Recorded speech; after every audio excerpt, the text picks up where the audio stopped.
Welcome to the Mystery Shack, where the mundane transforms into the mysterious. Today, we unravel a chilling tale from the year 1999, a year that forever shattered the innocence of a young boy.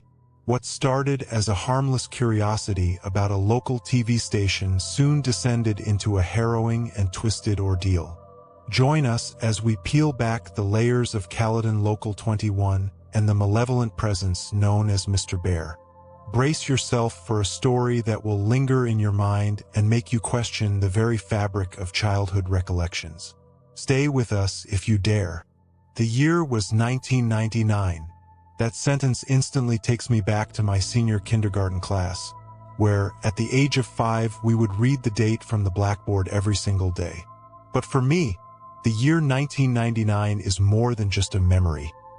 It's a stain on my mind, a shadow that refuses to fade, no matter how hard I try to forget. It was the year I lost my first tooth, the year I took my first plane ride, and, tragically, the year I first glimpsed the darkness lurking behind childhood innocence. That indelible memory, the one that clings to me no matter how I try to shake it, all began with a TV. An old or perhaps new yet unfamiliar television. At that time, Pokemon had swept through the school like wildfire. Pokemon cards, games, stickers, and of course the most beloved of all, the TV show. Every day after school, I'd rush home, eager to glue myself to the screen, waiting for Pokemon to come on at 5 o'clock. But there was a catch. My dad watched the news at 5:30, and since the Pokemon episodes aired back-to-back, I had to miss one every single day. My constant whining must have finally worn him down because one day, he brought home another TV. He placed the new TV in my room. Unfortunately, it was a small, old-fashioned set with rabbit ear antennas and just 20 channels, none of which aired Pokemon. But I didn't care. I was thrilled to have my very own TV in my room. After flipping through the channels, I quickly realized that only Channel 2, TVO Kids, was worth watching, so I settled for that. It wasn't until a few months later, in April, that I stumbled upon Channel 21. One day, I was aimlessly flipping through the channels, hoping against hope that Pokemon might be on. I entered 21 on the remote, expecting nothing, but to my surprise, there was something there.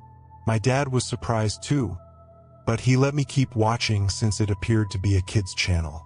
It was called Caledon Local 21, and as I later discovered, it was broadcast from the nearby town of Caledon, Ontario. The shows on Caledon Local 21 were strange, poorly made, and often left me bewildered, unable to follow what was happening. Yet, as I grew older, whenever I thought back to that channel, I became increasingly unsettled. The more I remembered, the more I realized just how twisted those shows were. I couldn't help but ask myself, what the hell was I watching? What follows is a list of the shows and episodes I can still recall from Caledon Local 21. The fact that I remember them in such vivid detail is disturbing, but I suppose some things leave a mark on your mind that never really fades. The channel had only a few shows, likely due to its limited broadcast hours, operating only between 4 p.m. and 9 p.m. April 1999. Mr. Bear's Cellar, Episode 12. Looking back, the title alone seems ominous, especially with today's perspective. The show featured a man dressed in a bear mascot costume, who would welcome a new visitor into his cellar every day. Each time, it was a child. The show was recorded with a camcorder, and not a particularly good one either. The police asked me many questions about the show later on. In this episode, it began with Mr. Bear sitting alone at a table, playing checkers against himself. He sat there for a while until there was a knock at the door. The camera then shifted to look up the stairs at the door, where the knocking continued. Mr. Bear slowly climbed the stairs and opened the door, revealing two young children, one a boy about my age, and the other a girl who seemed to be around 8 years old. Mr. Bear reacted with a strange dance of joy before engaging the children in conversation. I remember struggling to hear what any of them were saying. Mr. Bear then led the kids down into the cellar, which was dimly lit by a small oil lamp on the table. My memory of what happened next is hazy, but I do recall Mr. Bear singing a song, though I couldn't make out the words, likely due to the muffling of his large bear mask. The episode concluded with a game of hide-and-seek, where the children hid in a closet while Mr. Bear began counting. May 1999. Soup and Spoon. I'm not sure this was a real show. It seemed more like a strange, one-off special. I eventually stopped watching Caledon Local 21 after this, especially since Pokemon was now airing at 4:30 and 5 o'clock. I don't remember much from this program, except that it involved a can of soup and a spoon, both suspended from strings and swinging back and forth, as if someone was dangling them in front of the camera. Oddly enough, it was filmed in a basement that looked eerily similar to the one in Mr. Bear's cellar. My recollection is foggy, but one scene stands out vividly: the ending. The whole thing lasted only about half an hour and was filled with what I considered nonsense, like the spoon chasing the can of soup, trying to eat it. The final scene showed a table with 7 kids seated around it, each with a bowl of soup in front of them. They sat there, staring at the camera with expressions of confusion and fear. The cameraman then brought the can of soup close to the children and asked, "Spoons ready?" And just like that, it ended. July 1999. That summer, I hadn't paid much attention to Channel 21. But one night, while sleeping over at a friend's house, curiosity got the better of me. My friend had recently gotten a TV in his room for his 6th birthday, so we stayed up late. 9:30 p.m. was practically midnight to us. As we flipped through the channels, I suddenly remembered Channel 21 and suggested we check if it was still on. To our surprise, it was, though it seemed the broadcast times had changed. Mr. Bear's Cellar episode 23. This episode was surprisingly entertaining to us, mostly because it contained swearing, which we found both shocking and hilarious. However, thinking back on it now, I realized that something about this episode was deeply unsettling. It began with the camera awkwardly positioned on its side, focusing on Mr. Bear as he walked up the stairs toward the cellar door. The screen briefly blacked out before the camera came back on, this time upright and still following Mr. Bear. He wasn't alone. A kid, probably around 11 or 12 years old, was with him, talking in hushed tones that were hard to make out due to the poor audio quality. The conversation grew more intense as the boy raised his voice, complaining that it was late and that his sister needed to go home. In the background, faint voices could be heard, as if other people were nearby. Then, in a deep, muffled voice, Mr. Bear snapped, "Get the fuck out. You're not invited." My friend and I couldn't help but laugh at the sudden use of the F word. It was so unexpected and out of place. But the situation quickly took a darker turn. The boy started climbing the stairs, then hesitated, turning back to threaten that he was going to call the police. At that moment, Mr. Bear lunged at him, breaking into a run. The boy's scream pierced the air as he bolted up the stairs, but the screen abruptly cut to black. Moments later, the channel dissolved into static. August 1999. After that disturbing episode, I avoided Channel 21 for a while. But as the month wore on, a strange urge to revisit Mr. Bear's Cellar gnawed at me. Despite the unsettling swearing and the tension of the last episode, I couldn't shake the feeling of curiosity. So, when my dad was preoccupied one evening, I secretly flipped back to Channel 21. Mr. Bear's Cellar, episode 28. This episode had been on repeat all month, according to what I later learned from the police. The entire episode was eerily simple. Just Mr. Bear sitting in a chair, facing the camera, talking directly to the audience. "Hello, kids. Do you want to visit my cellar? If you do, Please write me a letter at this address. The screen then transitioned to a blank white background, with brightly colored letters displaying the address. This image lingered on the screen, repeating for hours every day until September arrived. And guess what? I actually sent a letter to Mr. Bear, or whoever that twisted person was behind the costume. Curiosity got the best of me. My dad didn't see any harm in it. He thought it was just an innocent kids show. He never actually watched Channel 21. So, I wrote my letter with the neatest handwriting I could manage. I'm pretty sure I just said how excited I was to meet Mr. Bear. My dad, thinking nothing of it, sent the letter to the address on the show. After all, it was plastered on the screen all day long. To my surprise, about a week later, I received a response. I still have that letter, dated August 15, 1999. It read, "Dear Elliot, thank you ever so much for your letter. I would love to have you in my cellar. We play games, watch movies, and go fire camping in the middle of the woods. Come to my house at the police have removed this address. Caledon, Ontario, Canada. I'm really looking forward to having fun with you. Love, Mr. Bear."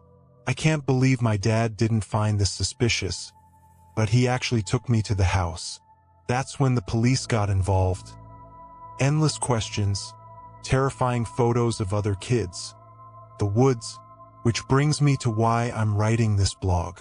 That psycho and his friends did some really messed up things back then, and now it seems like he's trying to reach out to me again.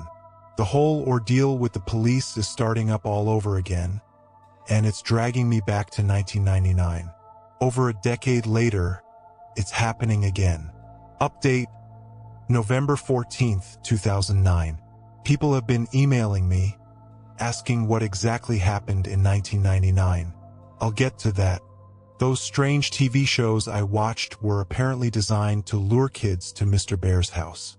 What Mr. Bear did shake the entire town. My dad actually drove me to Caledon, using the address Mr. Bear had provided in the letter. The house was on the outskirts of town, surrounded by open farmland. I still remember what it looked like. It was an old farmhouse, probably built in the early 1900s. The windows were boarded up, and the place looked like it hadn't been cared for in years. As we approached, I remember my dad checking the address again and again, staring at the house in disbelief. Then the door opened. I expected Mr. Bear to be standing there, but instead, a police officer stepped out from the creaking doorway. He immediately began speaking with my dad, while I, full of questions, blurted out if this was Mr. Bear's house. The officer's face tightened with a look of discomfort, and I caught him muttering something like, "Oh God," under his breath. He started talking to my dad in a low voice, trying to keep me from hearing. My dad turned to me and told me to go wait in the car. Confused and uneasy, I did as he asked, and we drove home in complete silence. My dad didn't say a word the entire ride back, leaving me with a gnawing sense that something was terribly wrong. For a long time, my dad never spoke about what happened that day, and eventually, I pushed it out of my mind. Channel 21 stopped airing, and anytime I asked about it, my dad would pretend it never existed. It wasn't until I was about 13 that I finally learned the truth. One day, out of nowhere, I remembered Channel 21 and asked my dad about it. He must have decided it was time for me to know the truth. Caledon Local 21 was a small TV channel that operated from October 1997 to August 1999 in the Peel region of Ontario.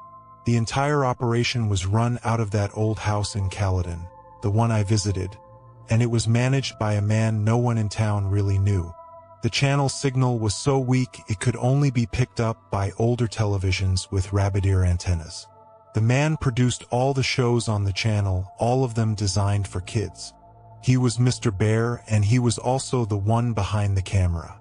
The true purpose behind his channel was far more sinister than anyone initially believed. As you may have already guessed, He used the channel to lure children to his house and kept them in his cellar. While most people assumed he was a child molester, the reality was even more disturbing. He had a different, darker purpose for the children. The day I showed up, the man had fled his house just the night before, only hours before the police launched their investigation. I wasn't the only one watching. Update: December 2nd, 2009. I apologize for not responding to any questions sooner. I haven't checked my email in a while, but now I want to set the record straight about what I know. Back in October, I visited the house that was once owned by the man who ran Caledon Local 21.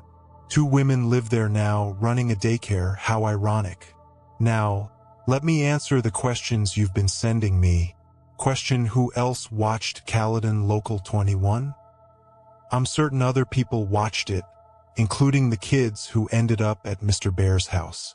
After some Google searches, I found a few people on the Neo-Seeker forums discussing the shows from Caledon Local 21. They mentioned the 2 shows I had watched, but also brought up 2 others I had never seen before. A user named I Am Real Life seemed to know all the shows that aired on Channel 21. Here are the 2 unfamiliar ones. The Fallen Angel and Life, according to I Am Real Life. This show was pretty dull, featuring a man droning on endlessly in front of the camera about the necessity of pleasing Satan and appeasing him before it was too late. Paint with the Soul, I Am Real Life, and another user called Siggy92 discussed this show, describing it as having a Blair Witch vibe.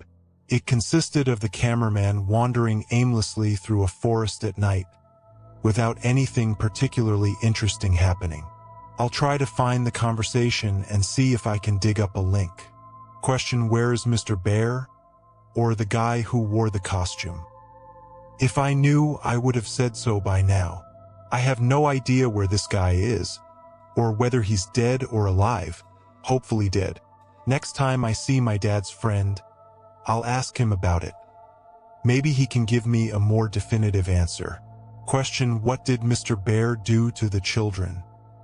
This is by far the most common question I've been asked.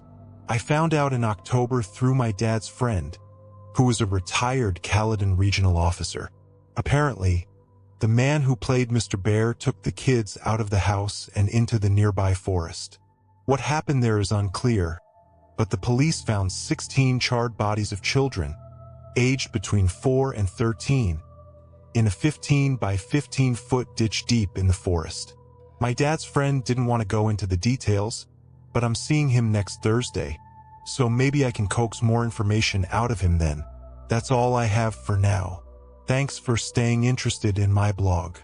I'll try to gather as much information as I can for my next post. I'm actually getting pretty invested in this myself. I feel like I have the right to know what really happened. Update: January 14th, 2010. I'm sorry I haven't posted anything in a while. I kind of lost interest in this blog after I hit a dead end trying to find more information about the identity of the owner of Caledon Local 21. But a few weeks ago I struck gold. I found some answers, surprisingly, from the father of a kid I used to babysit. He lives just across the street, and I used to look after his kids when they were younger. He's currently unemployed too. Anthony Pollo used to live near the woods outside Caledon and had witnessed some strange activities there. When he lived in a small bungalow by the forest, he would often take a stroll into the woods to smoke a joint or 2 before heading back to his work as a wood craftsman. During these ventures, Pollo started noticing odd occurrences. He would hear the distant voices of children echoing from deeper within the woods and see a faint, glowing light in the distance.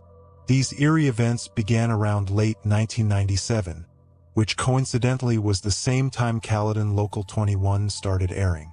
Pollo found the disturbances irritating, especially since they kept happening from time to time, so one night, he decided to investigate. What he found was a chilling sight. He came across a group of kids, about 13 to 17 of them, ranging in age from 5 to 12, gathered around a large fire pit with flames licking the night air. Standing with them was a single adult, a man who looked disheveled, like someone who had fallen into hard times, his body marked by constant twitching. Pollo approached him, curious and concerned, and asked what he was doing out there in the woods with all those children. The man, with an unsettling calmness, explained that they were on a camping trip, something they did frequently. Given that Caledon had one of the lowest crime rates in Canada, Pollo didn't think much of it. He told the man to keep the noise down and then went on his way. But Pollo couldn't shake the feeling that something was off. The kids never did quiet down, and sometimes he could hear them chanting in a strange, unknown language. Pollo didn't confront the man again, though. He was planning to move soon and figured it wasn't his problem anymore. I suggested to Pollo that the man he met might have been the owner of Caledon Local 21, but Pollo was skeptical. He had heard from others in the area that the man was planning to move to Pickering, a smaller city east of Toronto. Here's what I've pieced together so far. The man would regularly take kids into the woods for these so-called camping trips. The fire pit that Pollo described might very well be the same pit where the children's bodies were eventually found. The children Pollo saw is likely the same ones who ended up dead. The man had apparently moved to Pickering, which could be crucial to locating him. I'm going to bring all of this to my dad's friend, the ex-cop, and see if it aligns with anything the police knew about this man. I'll also try to find out if he has any more information about what was aired on Caledon Local 21. Update: February 10th, 2010. Good news, everyone. I spoke to my dad's friend, and he shared a lot of information. When I asked if the police had any leads on the man behind Caledon Local 21, he told me they've been chasing the same ones for years without finding a solid suspect. Mitchell Wilson led me to the Davis Road Police Station, the largest in Caledon and one of the most prominent within the Peel region. He explained that each main station around Peel had some of the tapes from Caledon Local 21. He understood my need to know, recognizing the years my dad had kept me in the dark about what had really happened in that house during the late 90s. Wilson allowed me to watch all the footage stored at the station, but, of course, I couldn't take any of the tapes home. The first tape I watched was an episode of Paint with the Soul, specifically episode 10, titled Garbage Thrown Away.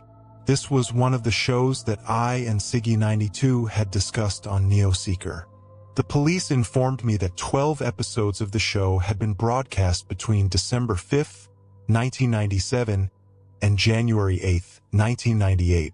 Just as Siggy92 and I remembered, the episode began with the cameraman wandering through a forest at dusk, as the sun was beginning to set. He walked along a path until he reached an area littered with garbage, wrappers, bottles, bags, and boxes strewn across the leaves. The camera panned slowly over each item, lingering for a few seconds on each piece of trash before focusing on a specific spot.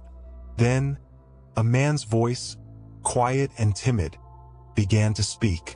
The voice was eerily familiar, like something I had heard on another Caledon Local 21 show. His words were almost inaudible, but the message was disturbing. He talked about how humans were like garbage, that we needed to cleanse ourselves by removing the trash. Us. It sounded nonsensical, yet I couldn't shake the feeling of dread. The thought crossed my mind that this forest might have been where those bodies were found. Next, they brought out a tape from Mr. Bear's Cellar, episode 25. As soon as I saw it, I blurted out, "Oh, shit," and chuckled nervously. The police staff stared at me, but Wilson quickly explained my history with Mr. Bear and mentioned that I still had the letter he sent me. The episode began, and just like in previous ones, it featured a man in a bear mascot costume. Mr. Bear waddled over to the cellar door, clutching a bottle of orange juice in his paws. On the ground in front of him were 16 shot glasses, neatly arranged, alongside a smaller bottle containing an unknown liquid. With deliberate care, Mr. Bear filled each glass with an equal amount of orange juice. Then, he uncapped the smaller bottle and added a single drop of the mysterious substance to each glass. After completing this task, Mr. Bear disappeared off camera. The room was filled with subtle sounds, shuffling, footsteps, before he reappeared, emerging from behind the camera. Following him were 16 children, their expressions varying from contentment to apprehension. Some of them were as young as 4, while others appeared to be on the cusp of adolescence. As they filed into the room, the administrator pointed out that this was the only episode in which all 16 victims were shown together. Most of the children seemed calm, but one boy stood out. His face was marked with visible bruises, and unlike the others, he wore a look of fear. He seemed to be around 11 or 12 years old, and something about him struck a chord in me. Then it hit me. This was the same boy who had asked about his sister in episode 23, only to face an ominous fate at the episode's conclusion. When I mentioned this to the administrator, he confirmed my suspicion. The boy had also appeared in episode 24, an episode that only aired once at 3 a.m. in July 1999. The police have yet to find that particular tape. Mr. Bear then began to sing, his voice muffled by the bear mask. The song was about citrus fruits and the benefits of vitamin C, but the cheerful tune took on a sinister tone in this eerie context. One by one, the children drank their juice, including the boy from episode 23, who did so hesitantly. The screen faded to black, and the episode ended. After watching the tapes stored at the Davis Road police station, I felt a brief sense of satisfaction, but it was fleeting. The police kept feeding me the same line about the creator of Caledon Local 21 being a fetishist pedophile with cultist tendencies, but I couldn't shake the feeling that there was more to the story. For now, I'll put this aside, focus on getting into university, and revisit this later. I'm determined to uncover the full truth. Update, May 8, 2010. Last month, I finally got my G2 license, which in Ontario allows you to drive alone or with passengers after 6 months. Naturally, I took the opportunity to drive out to Caledon for a little Sunday drive. It had been a while since I updated this blog, so I decided to visit the house where the infamous channel from my childhood had once operated. The house had changed since I last saw it in October, but the memories came flooding back as soon as I laid eyes on it. The place had clearly seen better days. Once a bustling daycare, it now stood desolate and forlorn. A for sale sign, its only indication that someone still owned it, desperately trying to unload it. As I approached, a wave of unease washed over me. The house stirred up hazy recollections from my childhood, particularly that unsettling visit with my dad to see Mr. Bear. I shuddered, wondering what horrors the children who once lived there might have endured. I climbed the steps to the front door and peered through a grimy window. The interior revealed a nearly vacant hallway, with a few scattered boxes at the far end. To the right, an open doorway led to what I assumed was the kitchen. On the left, 2 doors likely opened into the bedrooms visible from the outside. My curiosity piqued about the cellar's location and whether it had been sealed. I circled around to the back of the house. There, 2 wooden doors, padlocked and resting at a precarious angle, seemed to guard the cellar. I felt a gnawing dread and quickly decided to leave. Beyond the house, the field stretched out to a dense forest lining the horizon. I couldn't shake the thought. Was this the forest where the children's bodies had been discovered? Overcome by a sense of urgency, I crossed the field and ventured into the woods. The silence was eerie, interrupted only by the occasional tap of a woodpecker. I pressed on, driven by an inexplicable compulsion to find something. The woods grew thinner, revealing a few small houses in the distance. I wondered if one of them belonged to Pollo. In a small clearing, I spotted 3 sizable logs arranged around a blackened patch of earth, remnants of a recent fire. My thoughts were abruptly interrupted by a shout that nearly made my heart leap out of my chest. "Hey, get the fuck out of our fort." I whipped around to see 2 figures sprinting toward me. Instinct told me to flee, but as they closed in, I realized they were merely teenagers, probably no older than 14. They stopped, sizing me up with a mixture of curiosity and defiance. I towered over them at 6 feet 1 inch, while they were no taller than 5 feet 8 inches. We said, "Get the fuck out." The taller one, clad in a slipknot shirt, repeated with a lackluster edge. I stayed rooted to the spot and shrugged nonchalantly. The shorter one, sporting a Metallica shirt, brandished a butterfly knife menacingly in my direction. "No, you wouldn't want to," I replied, attempting to sound as intimidating as possible with a deep, serious tone. I pulled out my cell phone. The 2 teens recoiled slightly, the Metallica shirt kid sheathing his knife. "Look, dude, we don't like people in our fort, so can you just go?" the slipknot shirt kid asked, clearly unnerved. Realizing I had no real reason to be there, I muttered a simple "fine" and turned to leave, but then a thought struck me. Did either of you hear about a guy who murdered a bunch of kids in these woods about 13 years ago? I inquired, hoping to tap into some local lore. The 2 glanced at each other with puzzled looks before the Metallica shirt kid responded. "Yeah, everyone knows about that guy," he said, as if I should have known better. The slipknot shirt kid added, "He still lives around here, in the storm drain. My big brother's friend said he saw him in a bear costume once, wandering the forest at night." My instincts suggested this might be a fabrication, with the supposed killer of Caledon Local 21 more likely a mere legend in this isolated community. Still, curiosity piqued. I asked, "And where's the storm drain?" Although I didn't really believe the story, I was intrigued. The Metallica shirt kid scrutinized me, his expression a mix of irritation and curiosity. "You're not from around here, are you? Why did you even come here?" he asked, his tone catching me off guard. I decided to be open about my reason for visiting, to avoid any misunderstandings. I shared my experience with the man and Caledon Local 21, explaining my quest for closure, though even I was unsure what that meant. The kids seemed to recognize the channel when I mentioned it, their faces lighting up as they exchanged knowing glances. They softened and provided me with detailed directions to the storm drain. With their directions in mind, I decided to head back to the house, leaving the teens to their fort. But now you might be wondering why I've kept certain details about what the kids told me under wraps.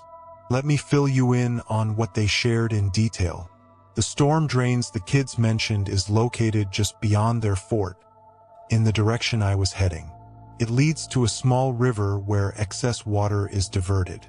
Nearby, there's a small playground that the kids claimed is rarely used. According to them, the man supposedly resides in a large pipe where rainwater drains out. Sightings of him reportedly include either a bear mask or a full bear costume. However, I find it hard to believe this story. It strikes me as more of a local legend than reality. If there was truly a man living in the storm drain, why was he never reported to the authorities? The lack of concrete evidence makes the tale seem implausible. I plan to visit the storm drain, not out of belief in the story, but because I need a reason to return to Caledon.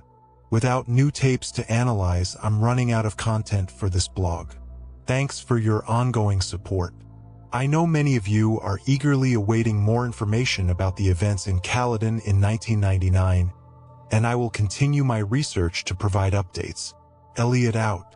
Update October 7th, 2010. Wow, it's been nearly 5 months since my last update. I can imagine some of you thought I might have vanished. Thankfully, I'm still here. These past few months have been incredibly busy, and my blog about a near-death experience from my childhood hasn't been my top priority. Currently, I'm living in Waterloo, Ontario, studying computer engineering at the University of Waterloo.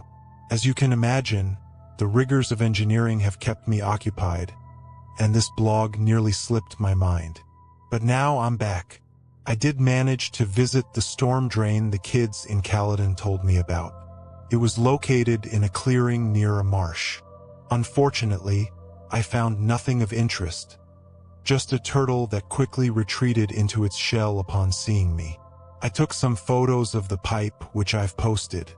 It wasn't a storm drain as described.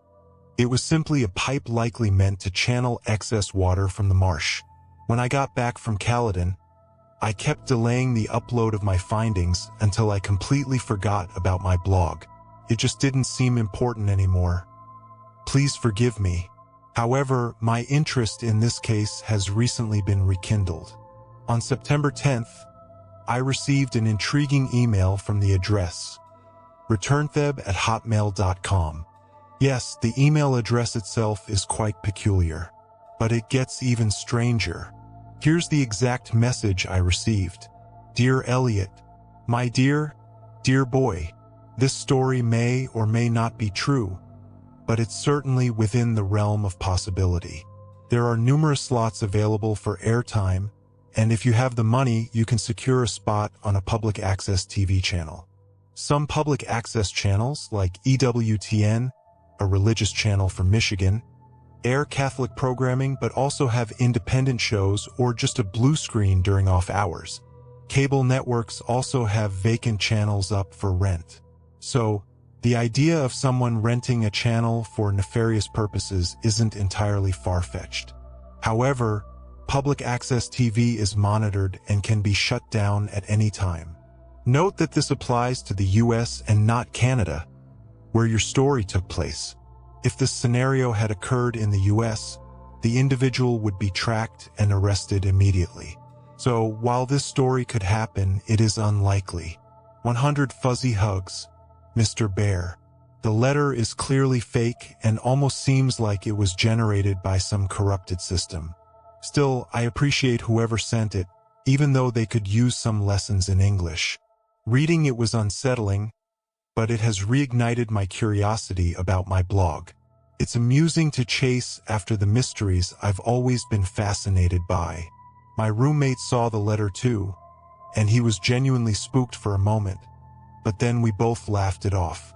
After all, what are the odds of this being real? How could Mr. Bear know so much about public access TV or even about my trips to Caledon? It's just too coincidental. I plan to respond to returntheb. The email address alone suggests someone was trying to unsettle me. It didn't quite work, though. But to whoever you are, thanks for reigniting my interest. Maybe I'll uncover more about Mr. Bear. Even though I'm skeptical of the email's authenticity, a part of me is still on edge. Thank you to all of you who are still following my journey and have become dedicated fans. Your support is a big part of why I've decided to continue this blog. Update, November 7th, 2010. I can hardly believe this blog is still up and running after all this time. I haven't posted in so long, and while I have my reasons, which I'll keep to myself for now, this year has been unexpectedly traumatic. Some of you were right. Diving back into the mysteries of my childhood was a bad idea, but I couldn't help myself. It's been over a year since my last update, and much has happened since then. Here's a rundown of where things stand with the whole Mr. Bear situation. The email address returntheb@hotmail.com is no longer active.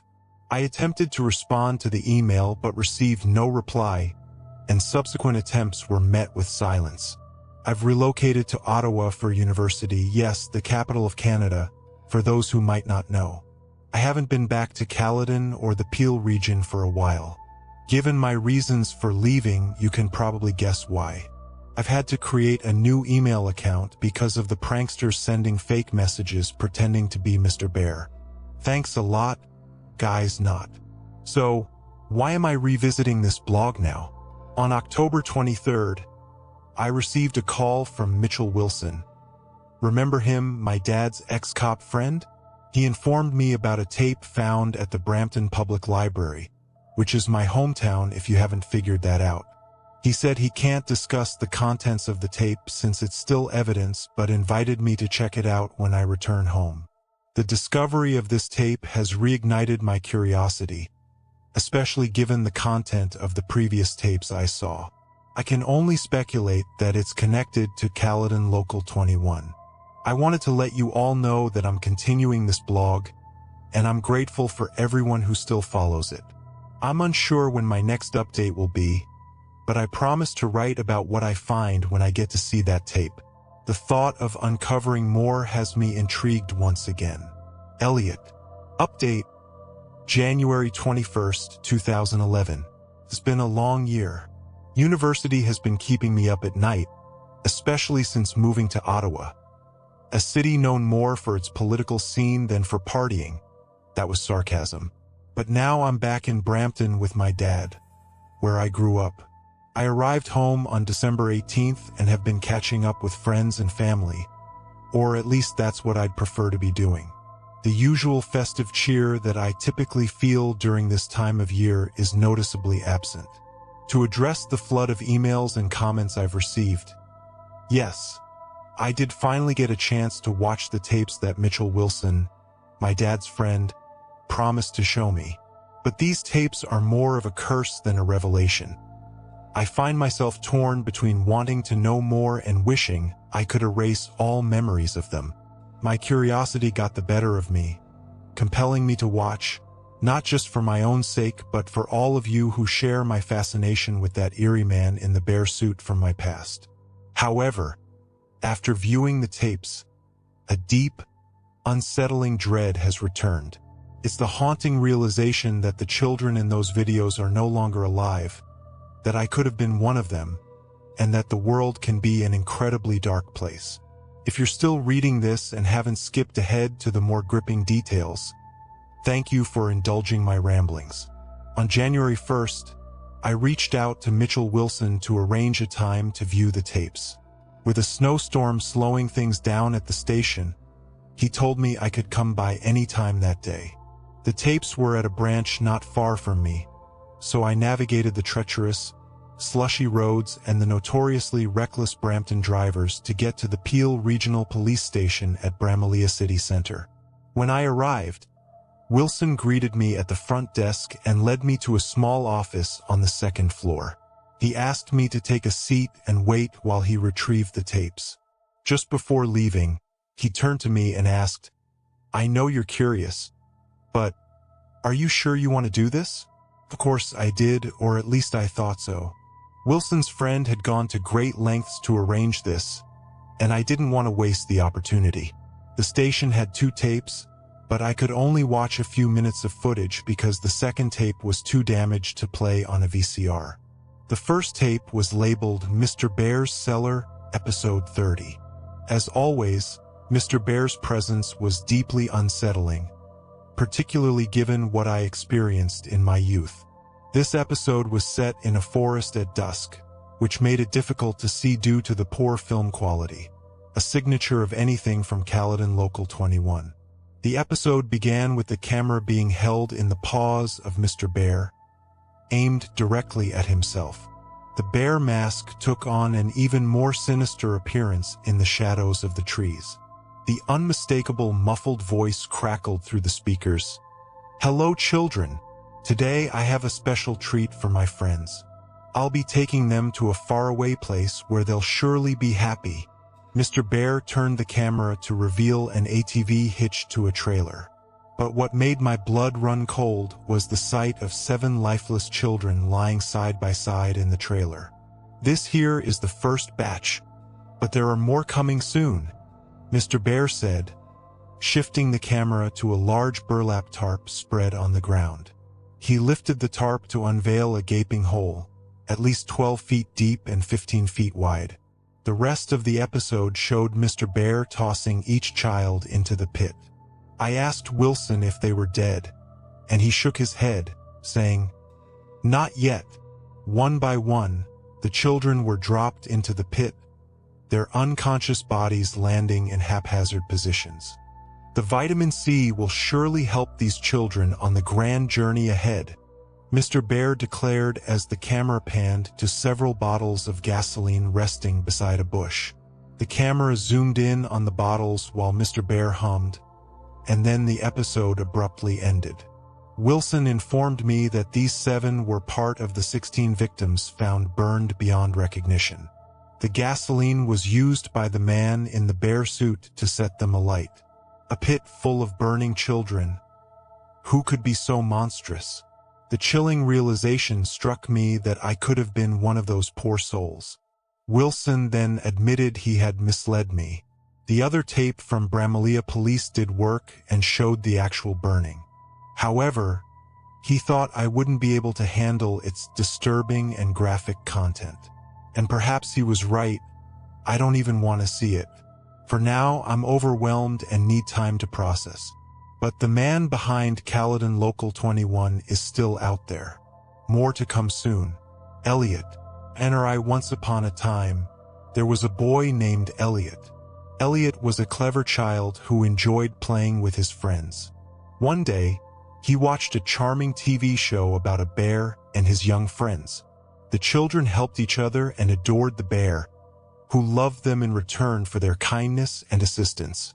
The children and the bear dreamed of playing together forever, with the help of their angelic friend. But the fallen angel required an even greater sacrifice, demanding the ultimate offering from the children. After all, that's what friends do for each other. They help, even in the darkest ways. Help us, Elliot. Burn with us, Elliot. We want you, Elliot. Come back to my cellar. Pretty please, with sugar and icing on top. Mr. B. NRI. Update. April 5th, 2011. I wanted to update more, truly I did. But certain events have distanced me from the whole Caledon Local 21 affair. My blog has received hundreds of emails, and I was even approached by a magazine about my story. Now, it's time to come clean about where I've been for the past year. The story of Pandora's box is real, and I opened it. I opened it when I watched the second tape held by the Bramalea police branch. Additionally, I need to address the numerous fake emails I've received from people pretending to be Mr. Bear. Let's start with the second tape, the one that traumatized me and halted my investigation for a while. After weeks of silence, I decided to ask Mitchell Wilson if I could view that notorious second tape he had mentioned. I can't explain why, but I felt that seeing it might provide some closure. Wilson was clearly hesitant, but I was relentless. He proposed a deal.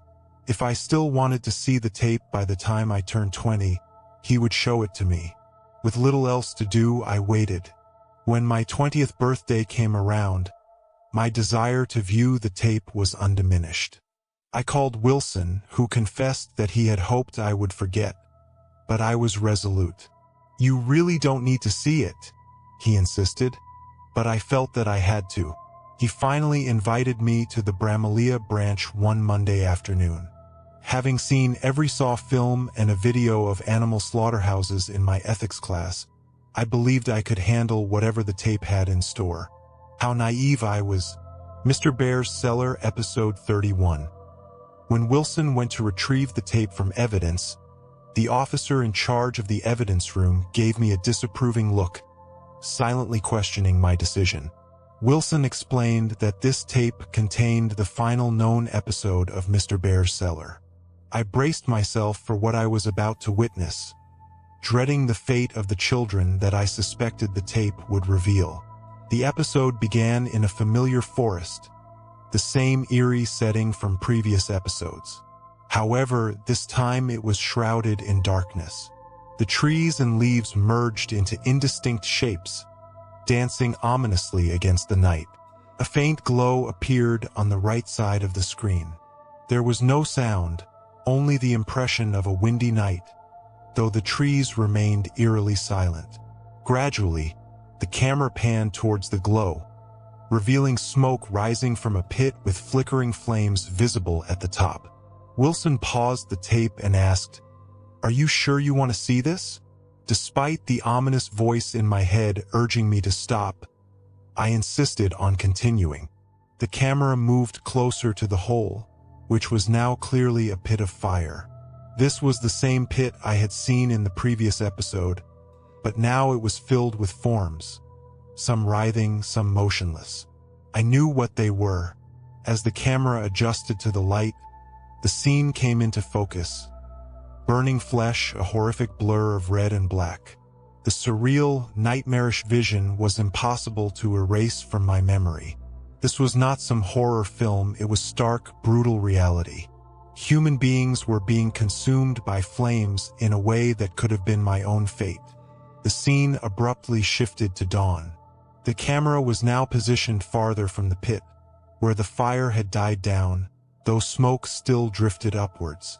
A figure appeared in the foreground. The Mr. Bear suit, laid out on the ground, empty and eerie.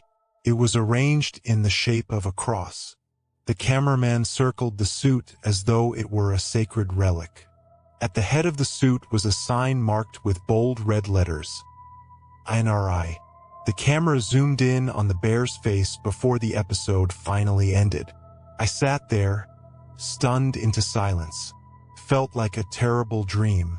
While the internet is filled with disturbing content, nothing compared to this. Wilson asked if I was all right, and I managed a shaky yes. As we left, I reassured him that I was fine and that the video had provided me with some closure.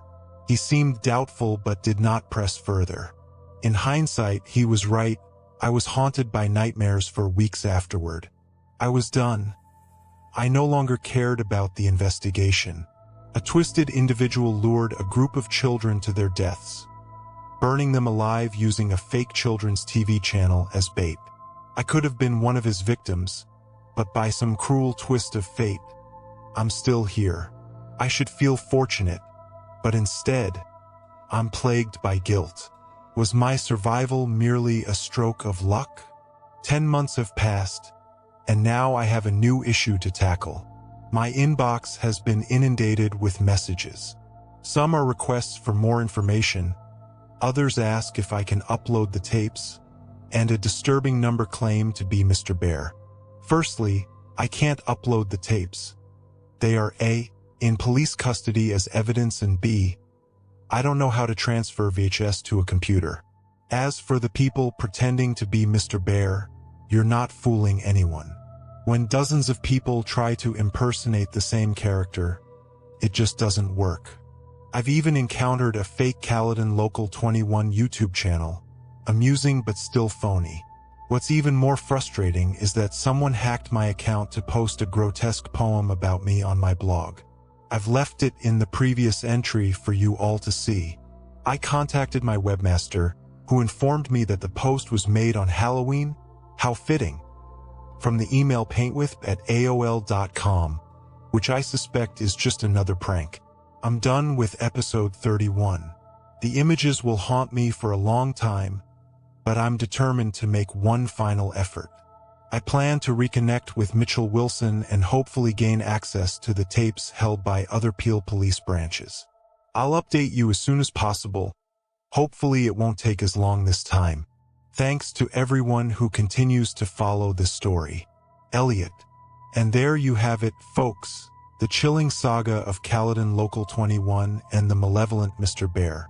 If this spine-tingling tale intrigued you, remember to like, subscribe, and hit the bell icon to stay updated on more eerie stories from the Mystery Shack. Remember, sometimes the truth is stranger than fiction. Until next time, stay curious and stay safe.